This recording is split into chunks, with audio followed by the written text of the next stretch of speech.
प्यारे दोस्तों, आज हम आपको एक दिलचस्प वाकया सुनाने वाले हैं जिसमें एक फकीर और शहजादी की शादी का किस्सा है और ये है कि बादशाह किस तरह जानवर बन गया।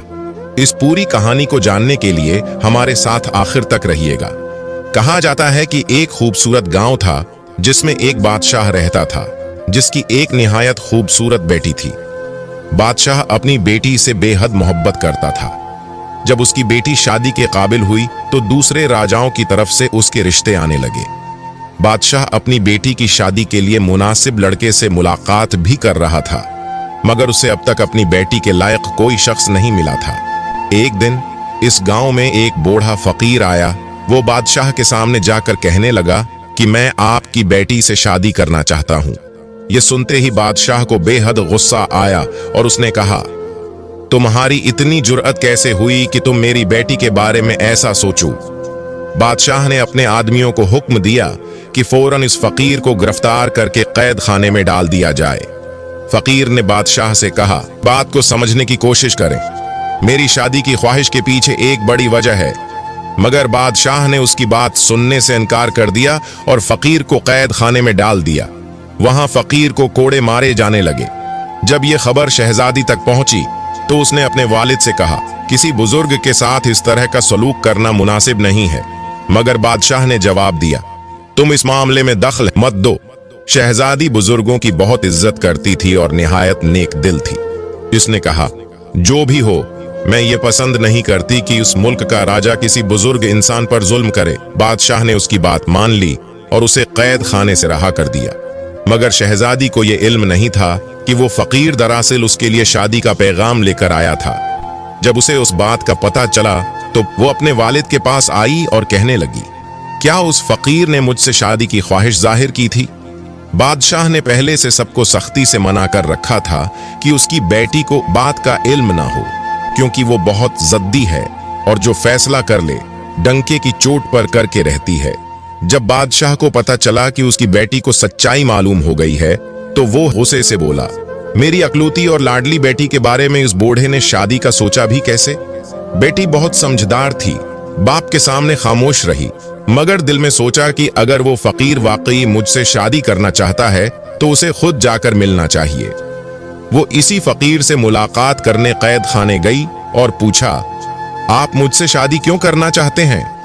फकीर ने जवाब दिया, जब तुम मुझसे शादी करोगी तो खुद ही पता चल जाएगा कि मैंने तुमसे शादी क्यों की। वो कहने लगी, ठीक है, मैं आपसे शादी करने के लिए तैयार हूं। ये खबर पूरे मुल्क में आग की तरह फैल गई। लोग तरह तरह की बातें करने लगे कि शहजादी इस बूढ़े फकीर से शादी करना चाहती है और खुद भी उस पर राजी है। बादशाह ने अपनी बेटी को बहुत समझाने की कोशिश की, मगर उसने जवाब दिया, आपने मुझे नाजों से पाला है और मेरी हर ख्वाहिश पूरी की है। अब जब बात शादी की है तो मैं उससे ही शादी करूंगी जिससे मेरा दिल चाहेगा। लेकिन बादशाह मानने को तैयार नहीं था। ये इसकी इकलौती शहजादी थी और वो उसके जद की वजह से बहुत परेशान था कि वो कैसे अपनी बेटी की शादी एक फकीर से कर दे। बेटी ने कहा, मैं शादी करूंगी तो उसी से करूंगी। मैंने उसकी आंखों में सच्चाई देखी है जो मैंने आज तक किसी और की आंखों में नहीं देखी।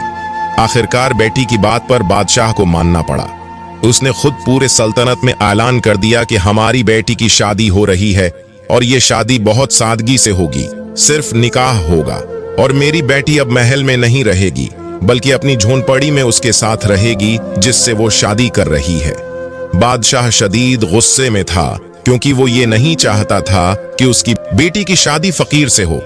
वो अपनी मनमानी कर रही थी, इसलिए बादशाह ने अपनी बेटी को सजा देने का फैसला किया। उसे लगा कि ऐश वो आराम छोड़कर फकीर के साथ झोंपड़ी में रहना शहजादी के लिए सबसे बड़ी सजा होगी।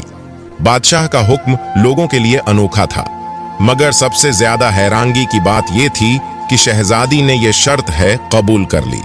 उसने कहा कि अगर मैं शादी कर रही हूं तो जहां मेरा शौहर रहेगा मैं भी वहीं रहूंगी। ये एक अनोखी दास्तान थी जो किसी की समझ में नहीं आ रही थी कि एक नौजवान शहजादी एक बूढ़े फकीर से शादी क्यों करना चाहती है। बहरहाल शादी हो गई और बादशाह के हुक्म पर शहजादी फकीर के साथ रवाना हुई। फकीर का घर बस एक दरख्त के नीचे छोटी सी झोंपड़ी थी। वहां पहुंचकर फकीर ने अपनी बीवी से कहा कि ये मेरा छोटा सा आशियाना है, तुमने अब यहाँ रहना है। तुमने वजह है जाने बगैर मुझसे शादी कर ली। तुम बहुत अच्छी सोच की मालिक हो, मैं तुम्हारा शुक्रगुजार हूँ, मगर मेरे पास ऐसा कुछ नहीं कि मैं अक्सर दिन भर भूखा रहता हूँ और रात को इबादत करता हूँ। कभी कहीं से खाना मिल जाए तो खा लेता हूँ। क्या तुम मेरे साथ इस हाल में रह सकती हो? शहजादी ने कहा कि अगर मैंने आपसे शादी की है तो उसका मतलब यही है कि आप जिस हाल में भी मुझे रखेंगे मैं उसी हाल में रहूंगी। फकीर बोला कि मैंने तुमसे शादी की है, उसके पीछे दो बड़े राज हैं, मगर तुमने मुझसे शादी क्यों की? इस पर शहजादी ने जवाब दिया कि मैंने अल्लाह की बारगाह में दुआ की थी कि मेरी जिंदगी में कोई नेक इंसान आए तो मैं उसी को अपना शौहर कबूल करूंगी, चाहे वो किसी सल्तनत का राजकुमार हो या कोई दरवीश। इस दिन जब आप हमारे पास आए तो मैंने अपनी दुआ को कबूल होते हुए देखा और आपसे शादी के लिए तैयार हो गई। इसीलिए मेरे वालिद भी आज मुझसे नाराज हैं, मगर मैंने अल्लाह को हाजिर नाजिर जानकर इस रिश्ते को कबूल किया है। वो सब्र करने वाली औरत थी और फकीर ऐसी बीवी को पाकर बहुत खुश था। दोनों दिन भर भूखे रहते और रात भर अल्लाह की इबादत करते। फकीर बगैर मकसद के कोई काम न करता और शहजादी को ये बात बखूबी समझ आ चुकी थी। इसने शाही महल और ऐश व आराम छोड़कर फकीरी की जिंदगी को अल्लाह का शुक्र अदा करते हुए कबूल कर लिया था। फकीर अपनी बीवी को इस हाल में देखकर अल्लाह का बहुत शुक्र अदा करता और हमेशा इसके लिए दुआ करता। एक दिन फकीर किसी काम से जंगल के बाहर गया तो शहजादी से मुलाकात के लिए एक जो इसके वालिद की तरफ से भेजा गया नौकर था।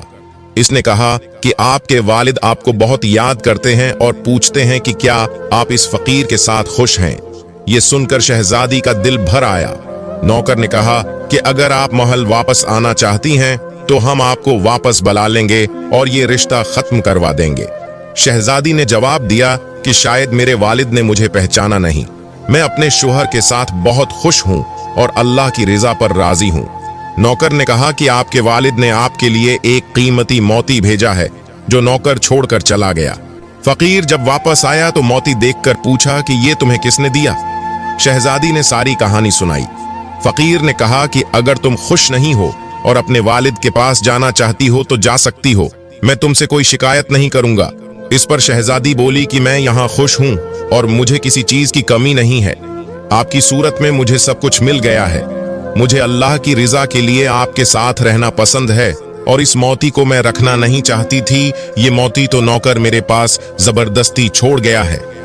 वो फकीर कहने लगा कि आपको इस मोती से कोई लगाव नहीं है, ये आपके वालिद ने आपके लिए भेजा है। वो बोली कि मुझे हर उस चीज से लगाव है जो अल्लाह की तरफ से मिली है, वरना मुझे किसी चीज की जरूरत नहीं। ये कहने की देर थी कि वो मोती वहां से गायब हो गया। ये देखकर फकीर मुस्कुराया। आपने अपनी बीवी को ये बात नहीं बताई थी कि ये सब क्या हुआ है। आपने कहा, तुम एक नेक और पारसा औरत हो।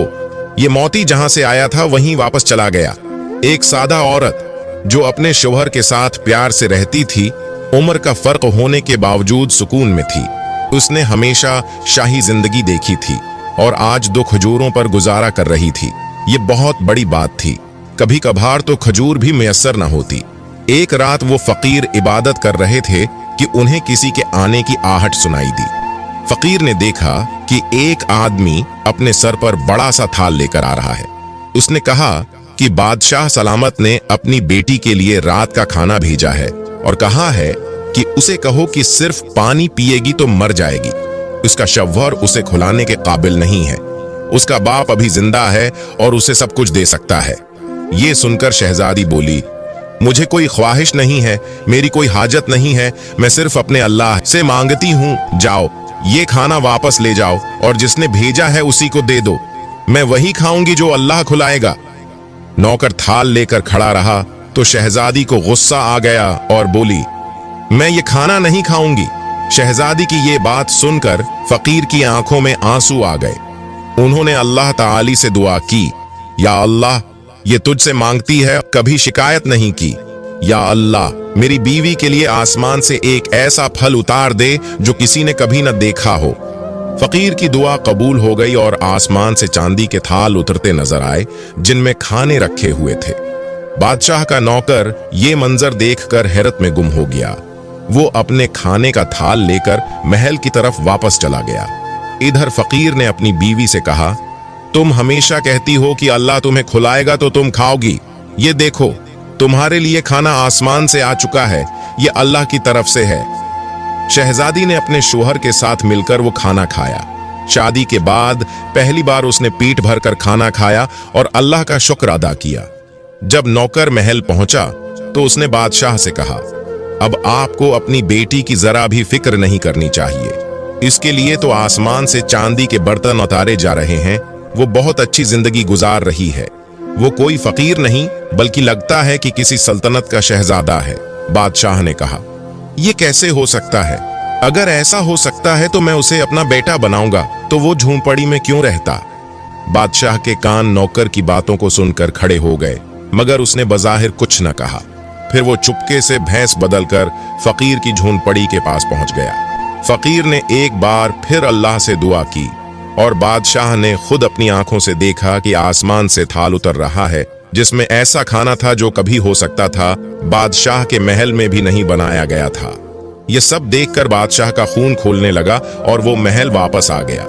बादशाह ने अपने खास आदमी से कहा कि फकीर को हटाना होगा। इस आदमी ने जवाब दिया कि एक ऐसा जादूगर है जिसका जादू हर जादू पर भारी है। बादशाह ने कहा, उसे फौरन बुलाओ। जादूगर आया और बादशाह की बात सुनकर बोला, इससे मुकाबला आसान नहीं है। बादशाह को गुस्सा आया। बादशाह ने इसरार किया कि अगर जादूगर है तो वो मुकाबला कर सकता है, खुद कुछ नहीं कर सकता तो वो खुद अमल करना चाहता है। जादूगर ने बादशाह को अमल सिखाना शुरू किया। इधर शहजादी अल्लाह का जिक्र कर रही थी और इस्लाम के करीब होती जा रही थी, जबकि बादशाह जादू में लगा हुआ था। वो किसी भी तरह अपनी बेटी को वापस लाना चाहता था। आखिरकार बादशाह ने जादूगर का लिबास पहनकर एक जगह दायरा खींच लिया और अमल शुरू कर दिया। वो एक मंत्र पढ़ने लगा। वो इस मंत्र में ऐसी ताकत मांग रहा था जिसके जोर पर वो फकीर को खत्म करना चाहता था। अल्लाह वाले फकीर समझ चुके थे कि कोई उनकी जात को छेड़ने और उनकी बीवी को उनसे अलग करने की कोशिश कर रहा है, मगर वो अल्लाह वाले किसी सूरत ऐसा नहीं चाहते थे, क्योंकि जो कुछ उन्होंने किया वो सब उसी के हुक्म से किया था। फिर उन्होंने कुरान पाक खोला और उसकी तलावत शुरू कर दी। बादशाह बार बार उनके खिलाफ मंत्र पढ़कर फूंक रहा था, मगर वो हर बार पलटकर इसी की तरफ आता। अब बादशाह ने एक खास मंत्र पढ़ना शुरू कर दिया। जब उसने मंत्र पढ़ा तो वहां पर एक बड़ा मोटा ताजा जंगली शेर आ गया।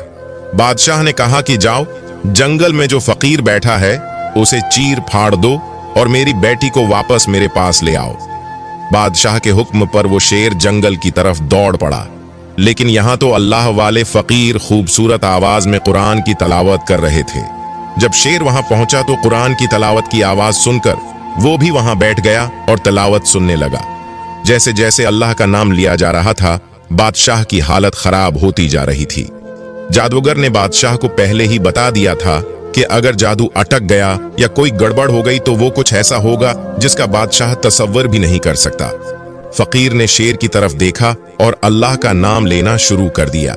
वो शेर जो फकीर पर हमला करने आया था वहां से गायब हो गया। अल्लाह वाले फकीर ने शहजादी की तरफ देखा और कहा, मुझे माफ कर दो, मैंने तुम्हारे साथ अच्छा नहीं किया। शहजादी ने पूछा, आपने ऐसा किया क्या है? फकीर ने कहा, मैंने तुम्हारे वालिद की शक्ल जानवर जैसी बना दी। मैं ऐसा नहीं चाहता था, लेकिन जो जादू उसने मुझ पर किया वो उसी पर पलट गया। ये सुनकर शहजादी को बहुत दुख हुआ और वो कहने लगी, हमें महल जाना चाहिए, देखें तो क्या माजरा है। शहजादी अपने शोहर के साथ महल पहुंची तो वहां शोर मचा हुआ था। हर कोई कह रहा था कि बादशाह को क्या हो गया, उसकी शक्ल जानवर जैसी क्यों हो गई। दरबान ने फकीर को महल में दाखिल नहीं होने दिया और कहा कि यह जादूगर है जिसने बादशाह का ये हाल किया है। शहजादी ने कहा कि मैं उस मुल्क की शहजादी हूं, मुझे अंदर जाने दो। जब वो अपने वालिद के पास पहुंची है तो उसे ऐसी हालत में देखकर आंसू बहने लगे। बादशाह का चेहरा तो वैसा ही था, मगर उसका जिस्म जानवर जैसा हो चुका था। बेटी अपने वालिद को ऐसी हालत में देखकर जार क़ितार रोने लगी। बादशाह ने बेटी को बताया कि वो किसी मुसलमान से उसकी शादी नहीं करना चाहता था, बल्कि उसे एक ऐसी सल्तनत की शहजादी बनाना चाहता था जो गैर मुस्लिम थी और उसकी बड़ी जागीर थी। वो शहजादी को उससे शादी करवाकर इस मुल्क को अपने कब्जे में लेना चाहता था। बादशाह ने कहा कि वो जानता था कि शहजादी दीन से करीब है और नेक है, इसलिए उसने हकीकत नहीं बताई। एक दिन जब वो उस गैर मुस्लिम शहजादे से मिलने जा रहा था तो रास्ते में उस फकीर की झोंपड़ी नजर आई और उसे इबादत करते हुए देखा। देखकर कहने लगा कि मेरी बेटी न जाने किसके साथ शादी करेगी। मैं कभी भी किसी फकीर के साथ अपनी बेटी की शादी नहीं करवाऊंगा। मैं तो उसे किसी शहजादे की बीवी बनाऊंगा, चाहे वो गैर मुस्लिम ही क्यों ना हो। इतना कहकर जब मैं वहां से गुजरने लगा तो इस बूढ़े फकीर ने मुझे रोक कर कहा, आप ऐसी बातें क्यों कर रहे हैं? मुसलमान होकर अपनी बेटी की शादी किसी मुसलमान से ही करें, क्योंकि दीनदार शौहर ही आपकी बेटी की इज्जत करेगा, उसे नाम देगा, मोहब्बत देगा, क्योंकि वो अल्लाह से डरने वाला होगा। इससे आपकी बेटी को भी मोहब्बत होगी। ये दौलत, ये महल, ये सब यहीं रह जाएंगे। आखिर में सब कुछ वही रहेगा जो आपके साथ होगा, जो आपका दोस्त होगा, जो अल्लाह के रास्ते पर चलने वाला होगा। बस मुझे उसकी ये बातें बहुत कड़वी लगे। मैंने कहा, तूने ये बात क्यों कही? आखिर तो होता कौन है मुझे ये बात कहने वाला? मैं अपनी बेटी की शादी जहां चाहूं करूं, ये मेरी मर्जी है। मैं उससे इतनी नफरत करने लगा कि अपने सिपाहियों से कहकर मैंने उसे कोड़े भी लगवाए, मगर वो फिर भी मुझे कहता रहा कि मैं अपनी बेटी पर जुल्म न करूं। इसके बाद ये महल मेरे पीछे पीछे आ गया। तुमसे शादी करने के लिए तुम तो वैसे ही अल्लाह के नाम पर जान देने वाली थी। तुमने अपनी मर्जी के खिलाफ जाकर बुजुर्ग से शादी कर ली। मैंने सोचा था कि फकीर झोंपड़ी में रहता है, तुम्हें क्या दे सकेगा? तुम तो महलों में रहने वाली एक शहजादी हो। चंद दिनों के बाद तो तुम मेरे पास वापस आ जाओगी। लेकिन तुमने सब्र और शुक्र के साथ वहीं रहकर इबादत शुरू कर दी। तुम इस झोंपड़ी में भूखी रही, लेकिन महल वापस पलट कर नहीं आई। जब मैंने देखा कि आसमान से तुम्हारे लिए खाने उतर रहे हैं, तो मैंने तुम दोनों पर जादू किया, जो मुझे नहीं करना चाहिए था। मेरी शक्ल एक जानवर जैसी हो गई। फिर वहां बादशाह फकीर अल्लाह वाले से कहने लगा कि मुझे मुआफ कर दो। इसकी बेटी को यह सब सुनकर बहुत ज्यादा दुख हुआ। उसने कहा कि आपने जो चाहा था कि मेरी शादी ना हो, मगर अल्लाह ताली जो चाहता है वही बेहतर होता है। मेरी शादी हो गई और मैं बहुत खुश हूं। मेरे नसीब में सबसे अच्छा शौहर है जो अल्लाह ताली से डरता है, मुत्तकी है, परहेजगार, इबादत गुजार और ईमानदार है, अपनी बीवी की इज्जत करने वाला है। मैंने हमेशा चाहा था कि मुझे जो भी मिले अल्लाह की तरफ से मिले। मेरा शौहर भी मुझे अल्लाह ने अता किया है। मैं इस बात पर खुश हूं, क्योंकि जो शौहर अपनी बीवी का एहतराम करता है वही अच्छा शौहर है। मैं क्यों ऐसे राजकुमार को तलाश करूं जिसकी बहुत बड़ी सल्तनत हो मगर दिल बहुत छोटा हो? मैं अल्लाह की बारगाह में जो दुआ मांगती हूं वो मुझे मिल जाता है। फिर मुझे क्या चाहिए? अभी वो बोल ही रही थी कि एक लम्हे में इस फकीर की शक्ल बदली और वो नौजवान बहुत ही खूबसूरत बन गया। जब उसने अपने शौहर को गौर से देखा तो कहने लगी, सुभान अल्लाह, आप कौन हैं? इस अल्लाह वाले ने कहा, मैं तुम्हारा शौहर हूं। शहजादी को अपनी आंखों पर यकीन नहीं आ रहा था और बादशाह भी ये सब देखकर हैरान था, जो अपनी हालत पर रो रहा था और अफसोस कर रहा था। इसने कहा, मैंने इस बूढ़े को इतना धत्कारा कि मेरी शक्ल एक जानवर जैसी बन गई, मगर ये अल्लाह वाले फिर से जवान हो गए। फकीर ने कहा, हाँ, मैं तुम्हारा शौहर हूं। तुमने सब्र और शक्र के साथ जिंदगी गुजारी। मैंने तुम्हें जो दिया तुमने वही खाया और कभी उफ तक नहीं कहा। अल्लाह पाक भी तुमसे खुश होकर तुम्हें यह शौहर अता किया है जिसका तुम हक रखती थीं। फिर वो अपनी बीवी को साथ लेकर जंगल के रास्ते से गुजरने लगे। उसने कहा, हमें इस झोंपड़ी में नहीं जाना। उन्होंने कहा, मैं तुम्हें वहां ले जा रहा हूं जहां की तुम मलका बनोगी। ये झोंपड़ी, ये जंगल, ये खाली पेड़, ये सब तुम्हारा इम्तिहान था और तुम इसमें कामयाब हो गई। मैंने कहा था ना, जब तुम्हें वजह का पता चलेगा तो तुम अल्लाह का शुक्र अदा करोगी। सुभान अल्लाह। तो दोस्तों, देखा आपने, एक शहजादी जो एक गरीब की झोंपड़ी में उसकी बीवी बनकर रह रही थी और अल्लाह से हर चीज मांगती थी। उसने जो भी मांगा सिर्फ अल्लाह ताली से मांगा। जो लोग अल्लाह की जात पर भरोसा रखते हैं, अल्लाह ताली उन्हें इस जगह से नवाजता है जहां उनका गुमान भी नहीं होता। इसलिए हमें भी सिर्फ अल्लाह की जात पर भरोसा रखना चाहिए और इसी से मांगना चाहिए। आखिर में अल्लाह पाक से दुआ है कि अल्लाह पाक हमारी तमाम मुरादें और परेशानियां दूर करे। हमारी तमाम मुश्किलात खत्म करे और हमारी हर जायज ख्वाहिशात को पूरा करे। आमीन।